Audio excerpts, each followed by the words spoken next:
भाई बहनों से पूछना चाहता हूं कि अगर मुसलमान की मस्जिद और घर पर अगर बुलडोजर चलेगा तो आपको क्या फायदा है? बताओ मुझे। क्या तुम्हारे बेटे को नौकरी मिल जाएगी? बताओ। अगर तुम्हारा फायदा हो रहा तो सबसे पहले मुझे मार दो, मैं मरने को तैयार हूं। अगर किसी हिंदू का फायदा होता है तो मार दो मुझे। ना मैं किसी मस्जिद पर बुलडोजर देख सकता हूं, ना किसी मंदिर पर बुलडोजर देख सकता हूं, ना किसी मुसलमान के घर पर बुलडोजर देख सकता हूं, ना किसी हिंदू के घर पर बुलडोजर देख सकता हूं। कलेक्टर चाहेगा तो कब्रिस्तान को छीन लेगा, कलेक्टर चाहेगा तो रजिस्ट्रेशन नहीं होगा। यह कानून मोदी ने बना दिया। क्यों बनाया? ताकि मुसलमानों को उनकी इबादत गाहों से को छीन लिया जाए, ताकि वो जो उत्तर प्रदेश में संभल की मस्जिद का मुकदमा चल रहा है, आप देखना इस कानून का इस्तेमाल उस मस्जिद के खिलाफ होगा। देखते जाइए आप। इस तरह का कानून बना दिए। अब दूसरा इन्होंने एक और कानून बना दिया गुजरात में, यूनिफॉर्म सिविल कोड के नाम पर। यानी अगर कोई मुसलमान शादी करना चाहेगा, नहीं कर सकते आप, शरीयत के मुताबिक हिंदू मैरिज एक्ट के तहत करना पड़ेगा। अगर कोई मुसलमान खुदा ना खास्ता तलाक देना चाहेगा तो मोदी जी बोलिए तलाक है ही नहीं अब तुम्हारे को देने का इख्तियार। तुम हिंदू डिवोर्स एक्ट के तहत तुमको 6 महीने सेपरेशन में रहना पड़ेगा। तलाक तो पहले कहा गया ट्रिपल तलाक गलत है, अब तो पूरा ही तलाक खत्म कर दिए। अगर कोई मुसलमान अपनी औलाद को अपनी जायदाद में हिस्सा देना चाहेगा तो बोले नहीं, शरीयत के मुताबिक नहीं कर सकते, हिंदू धर्म के मुताबिक करना पड़ेगा। इस्लाम में दादा की जायदाद में पोतरे का हिस्सा नहीं है, मोदी जी ने कह दिया पोते का हिस्सा होगा। बताइए आप, ये भारत के संविधान की दफा 25 की खुली खिलाफ वर्जी है। हिंदू धर्म के कानून को आप हम पर मुसल्लत कैसे कर रहे हैं? मगर मकसद एक ही है कि इनको इनके मजहब से दूर कर दिया जाए, इनको दीन से दूर कर दिया जाए।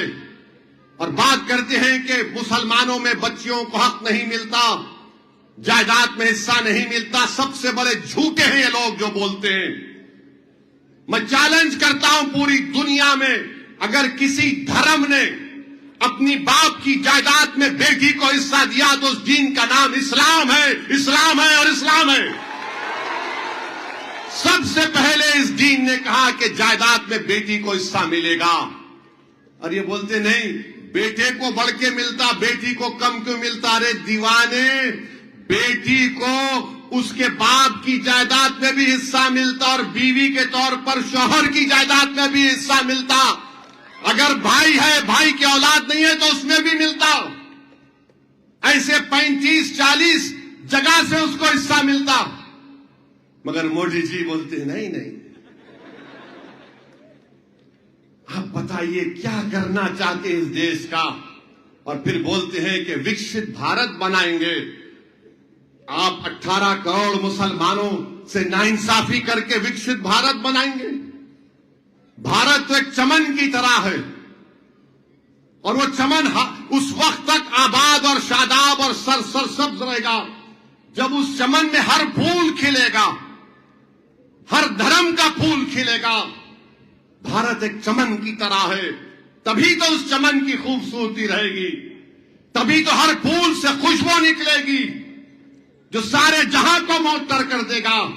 मगर अगर चमन का माली बोलेगा कि खाली एक ही फूल खिलेगा तो वो चमन नहीं बनेगा, वो सहरा बन जाएगा। मोदी जी, भारत एक गार्डन की तरह है, इसमें हर फूल को खिलना चाहिए। मगर आप इस तरह का कानून लागू कर रहे हैं गुजरात में, उत्तराखंड में और देश के कोने कोने में नाफिज कर रहे हैं। 16% आदिवासियों को आपने कानून से मुस्तस्ना कर दिया।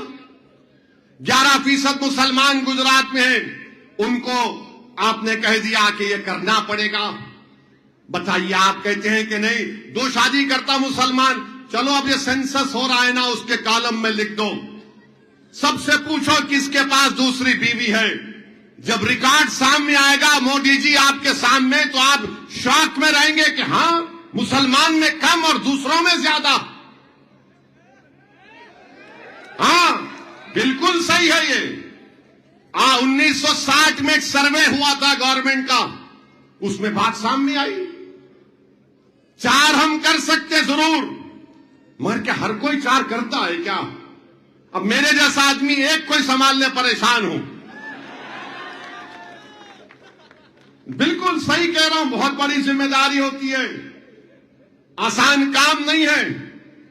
नहीं 4 करते, अरे कहां करते भाई? ने बच्चे बहुत पैदा करते, ये इल्जाम मुसलमानों पर लगाते बीजेपी वाले। 40 साल से मैं सुन रहा हूं बच्चे बहुत पैदा करते। अब मोहन भागवत बोल रहे बच्चे पैदा करो, 3 करो, 2 4 करो।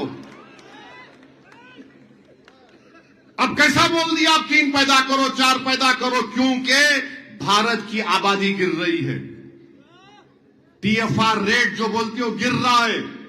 इस देश में 30 साल के बाद शायद 12% आबादी बूढ़े लोगों की होगी, और जब इस देश में बहुत बड़ी परेशानी आ सकती है तो मोहन भागवत अभी से बोल रहे खुद तो पैदा नहीं करे, दूसरों को बोल रहे तुम 3 पैदा करो।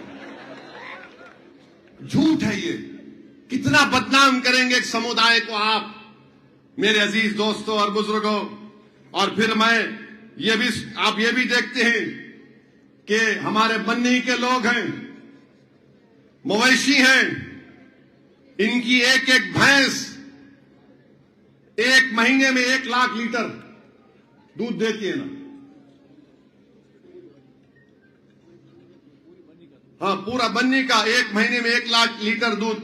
मोदी जी तो मन की बात में भी जिक्र करे थे वहां की भैंस का। मन की बात हो गई, और जो दिल की बात थी वो ये है कि इनको इनका हक नहीं मिलना चाहिए। वो बेचारे फॉरेस्ट एक्ट के तहत बोल रहे हैं कि हमको हमारा हिस्सा दो, मगर बीजेपी नहीं देना चाहती। बताइए आप कहां जाएंगे गरीब? आप उनको उनका हिस्सा नहीं देते, उनकी जबान का तहफ्फुज़ संविधान से कर सकते हैं, आप नहीं करना चाहते। मगर वही बॉर्डर है पाकिस्तान का यहां से, और 10 किलोमीटर के अंदर कुछ डेवलपमेंट नहीं हो सकता। तो बीजेपी ने 10 किलोमीटर के फासले पर एक पूंजीपति को, इंडस्ट्रियलिस्ट को इजाजत दी कि तुम वहां पर सोलार और हवा के से पावर पैदा करने के लिए तुम वो लगा दो। उनको इजाजत दी गई। अरे गरीब अपनी भैंस और गाय को नहीं चरा सकता? बताओ मोदी जी, आपको गरीबों से मोहब्बत है या नहीं? अगर आप ये कहते हैं कि आपने चाय बेचकर अपनी जिंदगी की तकालीफ का सफर तय किया, तो मोदी जी हम तो उम्मीद कर रहे थे कि इन गरीबों की भी तकलीफ आप महसूस करेंगे, मगर आप तो करोड़पतियों को सहूलत दे रहे हैं और गरीब के अपनी गाय और भैंस को नहीं चरा सकता। वो पाकिस्तान के बॉर्डर के 10 किलोमीटर पर सोलार पैनल लगा सकता है, विंड एनर्जी का इंतजाम कर सकता है, मगर ये गरीब फॉरेस्ट में जाकर अपनी भैंस और गाय को नहीं चरा सकता, उनके हुकूक को नहीं दिया जाता। मेरे अजीज दोस्तों और बुजुर्गों, और फिर मुझसे कहा गया यहां पर कि यहां आपके डिप्टी चीफ मिनिस्टर हैं। डिप्टी चीफ मिनिस्टर ने कह दिया नहीं इनको ये हम जब वक्फ कमेटी की मीटिंग में आए थे, ये साहब हमसे बहस करना शुरू कर दिए वक्फ के कानून के बारे में। मैं उनको बिठाकर उनकी पूरी दलील को झूठा साबित किया। उस दिन मैं एक एक बात को झूठा साबित किया, एक एक बात को। क्या क्या बोलते थे उस मीटिंग में? अरे बोला तुम वक्फ बोर्ड बनाई नहीं 11 साल से, तुम क्या बात कर रहे हो यहां पर? तुम एक बार बनाए, गलत बनाए, कोर्ट स्टे दे दिया। नहीं वहां ऐसा हो गया, तो मैंने कहा वहां ऐसा नहीं, ऐसा था। अब वो बोल रहे हैं, क्या बोलते हैं, क्या बोले वो? हाँ, दादा का बुलडोजर चलता है।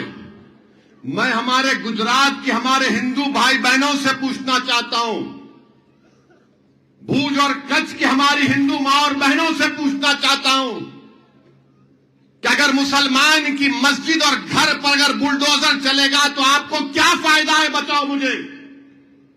क्या तुम्हारे बेटे को नौकरी मिल जाएगी? क्या तुम्हारी तनख्वाह में तुम्हारे इजाफा हो जाएगा? बताओ, अगर तुम्हारा फायदा हो रहा तो सबसे पहले मुझे मार दो, मैं मरने को तैयार हूं, अगर किसी हिंदू का फायदा होता है तो मार दो मुझे।